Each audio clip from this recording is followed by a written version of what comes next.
Maths എന്ന് പറയുന്ന subject നമ്മൾ മാത്സ് എല്ലാം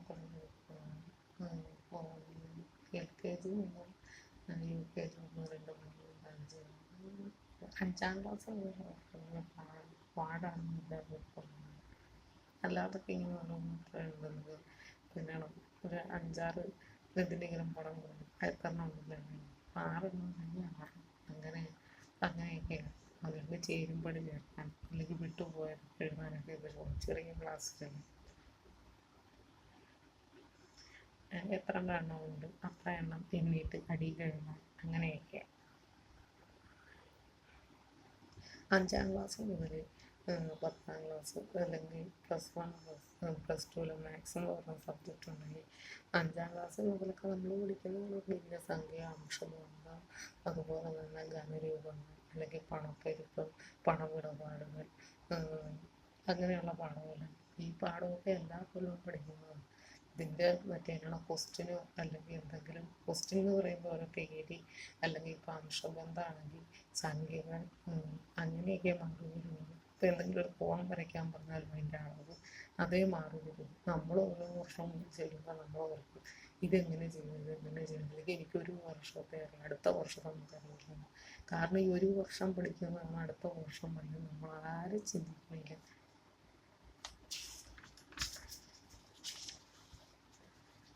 ഈ സമാന്തര ശ്രേണികൾ, വൃത്തങ്ങൾ അല്ലെങ്കിൽ സാധ്യതകളുടെ ഗണങ്ങൾ, സൂചക സംഖ്യകൾ, ത്രികോണമിതി, രണ്ടാകൃത സമവാക്യങ്ങൾ എന്നൊക്കെ പറഞ്ഞാൽ ഈ പാഠമെല്ലാം മിക്ക ക്ലാസ്സുകളിലും പഠിച്ചിട്ടുള്ളതാണ്. 5, 6, 7, 8 എല്ലാം ഇങ്ങനെയുള്ള പാഠങ്ങളുണ്ട്. ഭിന്നസംഖ്യകളൊക്കെ എല്ലാ ഇതിലുള്ളതാണ്. വൃത്തങ്ങൾ, അതുപോലെ ത്രികോണമിതി, ഇതെല്ലാം എല്ലാ ഇതിലും ഉള്ളതാണ്.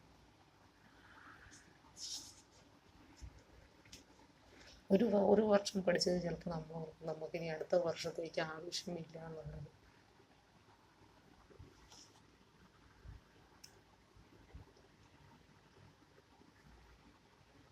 ഇപ്പോൾ ഹ്യൂമാനിറ്റീസ് എന്ന് പറഞ്ഞൊരു സബ്ജക്റ്റ് എടുത്തിട്ടുണ്ട് നമ്മൾ +1 എടുക്കുന്നത്. നമ്മുടെ വിചാരം ഹ്യൂമാനിറ്റീസിൽ ഹിസ്റ്ററി ഉണ്ട്, പൊളിറ്റിക്കൽ സയൻസ് ഉണ്ട്, സോഷ്യൽ സംബന്ധം. സോഷ്യൽ എന്ന് പറഞ്ഞാൽ രാഷ്ട്രീയം, പൊളിറ്റിക്കൽ സയൻസ്,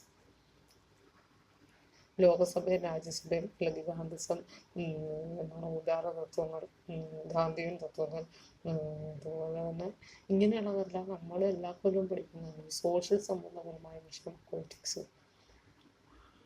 പിന്നെ ഹിസ്റ്ററി ബേസിക് സയൻസിൽ വരുന്നത് 1-ാം ലോകമഹായുദ്ധത്തിനെ കുറിച്ച് 2-ാം ലോകമഹായുദ്ധത്തിനെ കുറിച്ചൊക്കെ നമ്മൾ പഠിക്കുന്നത് അടിസ്ഥാന ശാസ്ത്രം എന്ന് പറയുന്ന വിഷയം.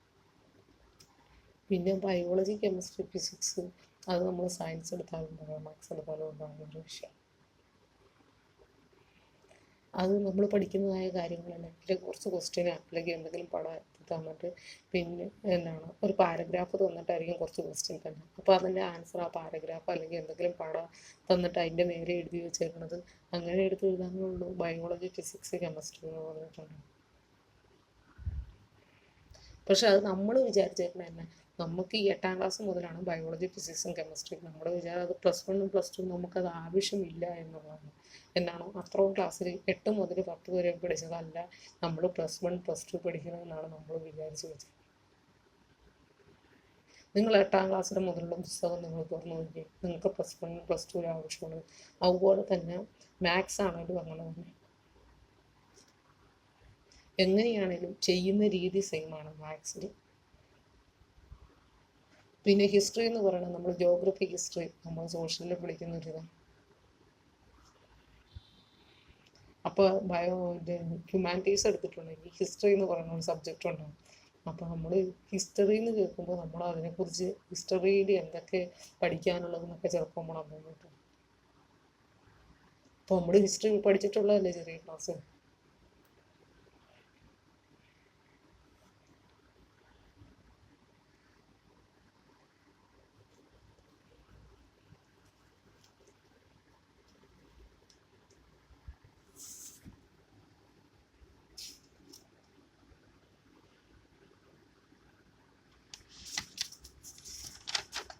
ഇത് തന്നെയാണ് സമാന്തര ശ്രേണികൾ എന്ന് പറഞ്ഞത്. ഈ സമാന്തര ശ്രേണി എന്ന് പറഞ്ഞിട്ടുണ്ടെങ്കിൽ തന്നെ ഇപ്പോൾ അത് ഈസി അല്ലേ. വേണ്ട 1, 2, 3, 4 അത് അടുപ്പിച്ച് വന്നത് ഒരു സമാന്തര ശ്രേണിയാണ്. ഒരുപോലെയുള്ളതല്ല സമാന്തര ശ്രേണി, സമമായിട്ടുള്ളത്. അല്ലെങ്കിൽ സമാന്തര ശ്രേണിയല്ല, അത്രയേ ഉള്ളൂ. ഇപ്പൊ ഒരു 4 4 24 8 3 4 12 14 16 അതൊരു സമാന്തര ശ്രേണിയാണ്, 4 വീതം കൂടി വരുന്നു.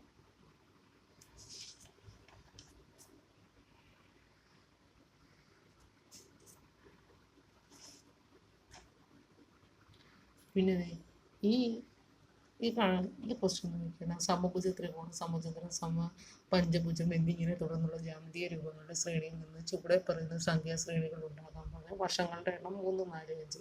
അപ്പോൾ അകക്കോണുകളുടെ തുക, പുറം കോണുകളുടെ തുക, ഒരു അകക്കോണിൻ്റെ അളവ്, പുറം കോണിൻ്റെ അളവ്. വർഷങ്ങളുടെ എണ്ണം 3 4 5. അപ്പോൾ അകക്കോണുകളുടെ തുക എത്രയാണ്? 180. ഒരു 180 കൂട്ടി എത്രയാണ്? 180ൻ്റെ കൂടെ 180 കൂട്ടി എത്രയാണ്?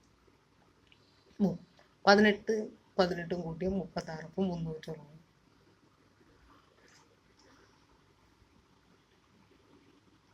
അടുത്ത 540, അടുത്ത 720. അപ്പോൾ 360 എന്ത് കറക്റ്റ് പുറം കോണുകളുടെ തുക. ഒരു അകക്കോണുകളുടെ അളവെന്ന് പറഞ്ഞാൽ അകക്കോണുകളുടെ തുക ഡിവൈഡഡ് ബൈ വർഷങ്ങളുടെ എണ്ണം. അപ്പോൾ അകക്കോണുകളുടെ തുക ഇതിൽ 180. 180 ഡിവൈഡഡ് ബൈ 3. ഫസ്റ്റ് 3 അല്ലേ വർഷങ്ങളുടെ എണ്ണം, ആദ്യത്തെ 3 കൊടുക്കണം. അപ്പം ഇത് നമ്മൾക്ക് കണ്ടുപിടിക്കുന്നത്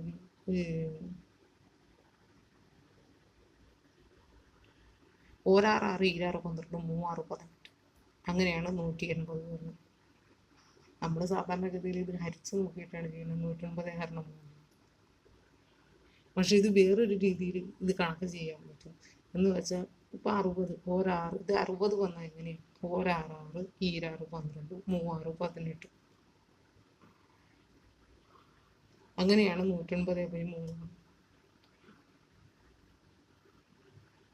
ഇനി ഇവിടെയാണെങ്കിൽ 9 9 9 20 18 39 49 36. അങ്ങനെ 360 ഡിവൈഡഡ് ബൈ 4.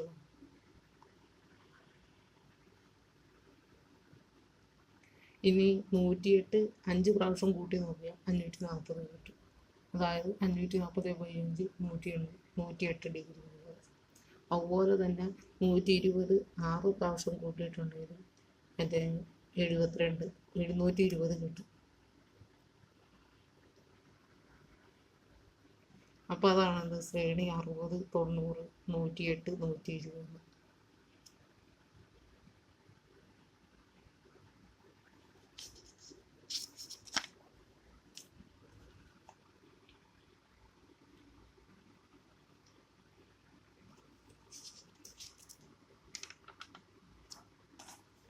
ഇതിന് സമാന്തര ശ്രേണിയാണോ അല്ലയോ? 1 2 3 4 സമാന്തര ശ്രേണി നമുക്ക് അറിയാൻ പറ്റും. 4 8 11 1 4 4 8 3 4 12 14 സമാന്തര ശ്രേണി. എന്നാൽ 1 4 9 16 അതൊരു സമാന്തര ശ്രേണിയല്ല, സമമായിട്ടാണ് അല്ല. പിന്നെ 1 11 21 31 അതൊരു സമാന്തര ശ്രേണിയാണ്. 3 4 5 അതൊരു സമാന്തര ശ്രേണിയാണ്. 180 360 540 720 ഒരു സമാന്തര ശ്രേണിയാണ്. 360 360 ഘടിപ്പിച്ച് സമാന്തര ശ്രേണി തന്നെ. ആ നേരത്തെ 60 90 108 120 ഒരു സമാന്തര ശ്രേണിയാണ്.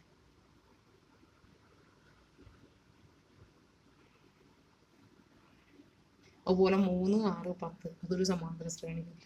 സമമായിട്ട് വരുന്ന ഒരുപോലെ വരുന്നതൊക്കെ സമാന്തര ശ്രേണി അല്ല, സമാന്തര ശ്രേണിയാണ്.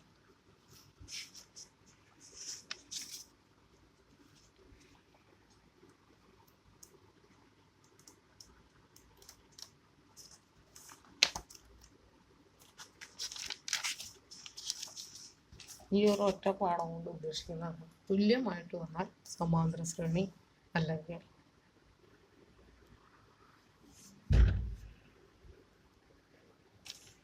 പിന്നെ വൃത്തങ്ങൾ എന്ന് പറഞ്ഞ ചാപ്റ്റർ.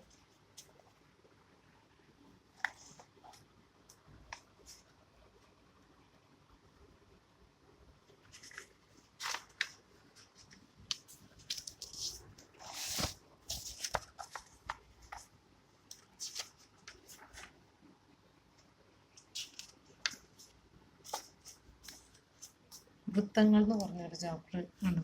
ഇത് നമുക്ക് ആ ഒരു ഇഷ്ടമുള്ള അളവിൽ വരയ്ക്കാനാകും.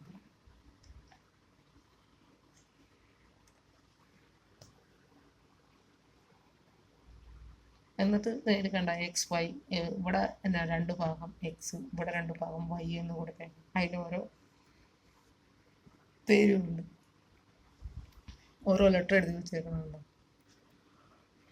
പിന്നെ എന്നാ എ ഒ സി ഒരു ത്രികോണം എ ഒ സി കണ്ടോ. ആ എ ഒ സി എന്നുള്ളത് എ ഒ സി അടുത്തത് ത്രികോണം B O C. B O C ഈ എ ഒ സി എന്ന് പറയണ എക്സാ കണ്ട, എക്സ് അല്ലേ കൊടുത്തേക്കുന്നത്, മറ്റത് വൈ.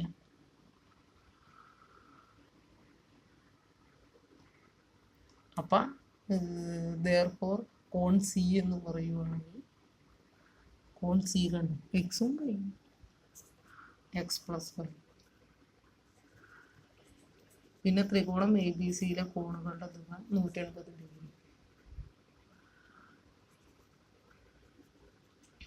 പിന്നെ x plus x plus y plus y, 2 എക്സും 2 വൈയും അല്ലേ ഉള്ളൂ, അപ്പം 180. 2x പ്ലസ് അപ്പം 2y 180. X plus y 180 degree divided by, അപ്പോൾ 90, ഓരോ 9 20 18.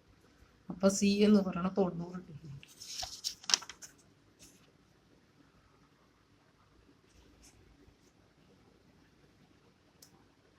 ഇനി ഇതാണെങ്കിൽ കണ്ടോ, ഇത് നോക്കിയേ, ചിത്രത്തിലെ ത്രികോണങ്ങളുടെ താഴെ പക്ഷം വ്യാസമായ ഒരു വൃത്തം വരച്ചാൽ ഓരോ ത്രികോണത്തിൻ്റെയും മേൽ മൂല വൃത്തത്തിനകത്തോ പുറത്തോ ആണ്.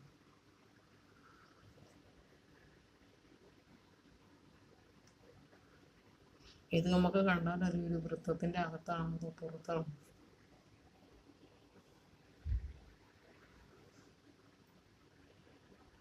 പി എന്ന് പറയുന്നത് 110 ആണ്.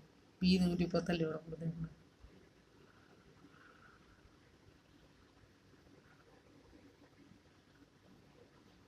അതുപോലെ 90 ഡിഗ്രിയേക്കാൾ വലുതാക്കാം അല്ലേ, 90 കഴിഞ്ഞാൽ 100 100. പിന്നെ പിയുടെ സ്ഥാനം വൃത്തത്തിനകത്ത്. അപ്പൊ എ എന്ന് പറയുന്ന കോൺ എത്രയാ, 90 ഡിഗ്രി.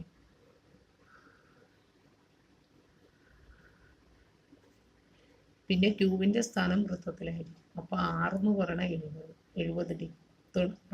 പിന്നെ കോൺ 90 ഡിഗ്രി.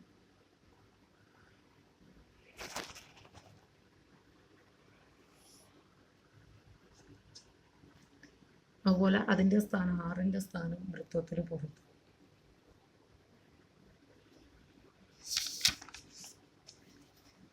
ഇവിടെയാണെങ്കിൽ കണ്ടോ, ചിത്രത്തിലെ ചതുർഭുജത്തിന്റെ ഓരോ വികരണം വ്യാസമായി വൃത്തം വരച്ചാൽ ആ വികരണത്തിലില്ലാത്ത എതിർമൂലകൾ വൃത്തത്തിനകത്തോ പുറത്തോ.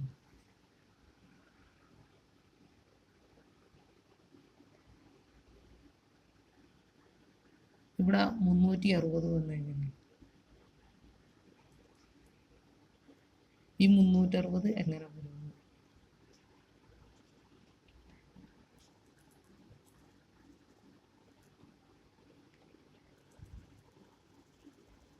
ഇത് മൊത്തം ചെയ്യുമ്പോൾ 360 വരും. 105 പ്ലസ് 55 പ്ലസ് 110, 360 മൈനസ് 270, 270 വന്നു. ഇത് 3 ചെയ്യുമ്പോൾ 270, ഇത് മൊത്തം ചെയ്യുമ്പോഴാണ് 300. അതിൽ നിന്ന് 270 കുറച്ചാൽ 90.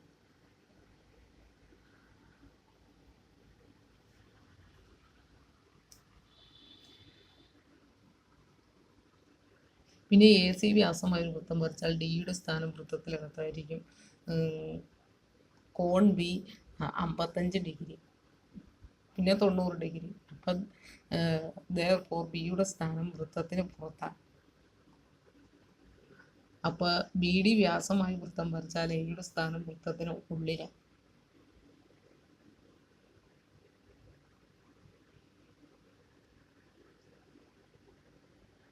അപ്പൊ കോൺ എ എന്ന് പറയുന്നത് 105 ഡിഗ്രി, അതായത് 90 ഡിഗ്രി.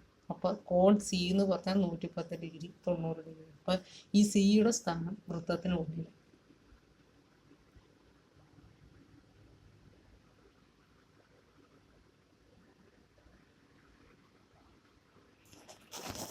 പിന്നെ ഇവിടെ വശങ്ങളുടെ നീളം 5 സെൻറ്റിമീറ്റർ, 12 സെൻറ്റിമീറ്റർ, 13 സെൻറ്റിമീറ്റർ ആയ ത്രികോണത്തിൻ്റെ ഓരോ വശവും വ്യാസമായി വൃത്തം വരച്ചാൽ മൂന്നാം മൂല വൃത്തത്തിൻ്റെ എവിടെയായിരിക്കും?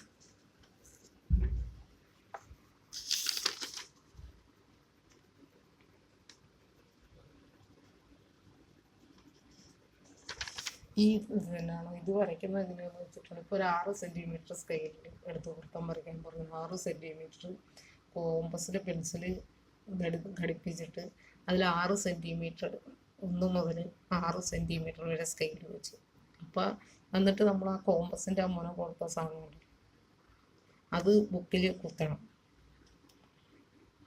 ആ അളവും ആ കൃത്യം എടുത്ത അളവും വെച്ച് എന്നിട്ട് അളവ് വരയ്ക്കാവുള്ളൂ. അപ്പോഴാണ് ആ അളവിൽ കിട്ടുള്ളൂ.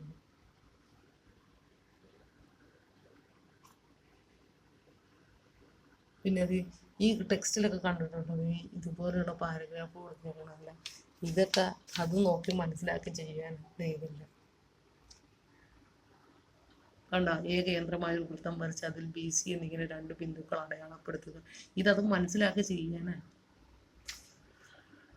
ഇതും മനസ്സിലാക്കിയിട്ടാണ് നമ്മൾ ഇതെല്ലാം ചെയ്യുന്നത്. അതിന് വേണ്ടിയിട്ട് എളുപ്പത്തിന് കൊടുത്തേക്കാണ്. അപ്പോൾ കേന്ദ്രമായി നമ്മളൊരു വൃത്തം വരയ്ക്കും. എന്നിട്ട് അതിൽ BC എന്നിങ്ങനെ 2 ബിന്ദുക്കൾ അടയാളപ്പെടുത്തണം. ഇതിൽ ഈ പാരഗ്രാഫ് ഇങ്ങനെ ഈ സൈഡിൽ കൊടുത്തേക്കണം. അതനുസരിച്ച് എളുപ്പത്തിൽ ചെയ്യാൻ വേണ്ടിയാണ്.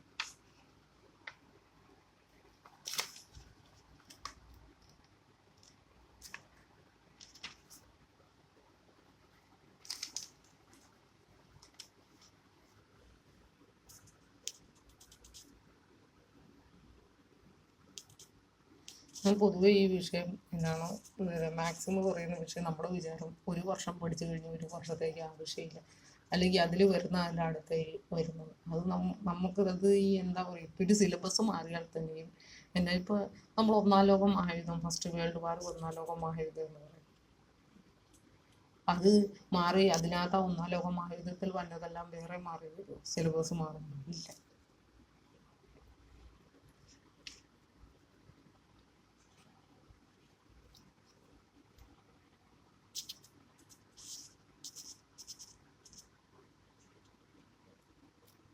നിങ്ങളതാ പറഞ്ഞത്. നിങ്ങൾ എന്നാ 5-ാം ക്ലാസ് മുതലുള്ള മാത്സിൻ്റെ ടെക്സ്റ്റ് എടുത്ത് നോക്കിയിട്ടുണ്ടെങ്കിൽ നിങ്ങൾക്ക് മനസ്സിലാകുന്നതാണ്.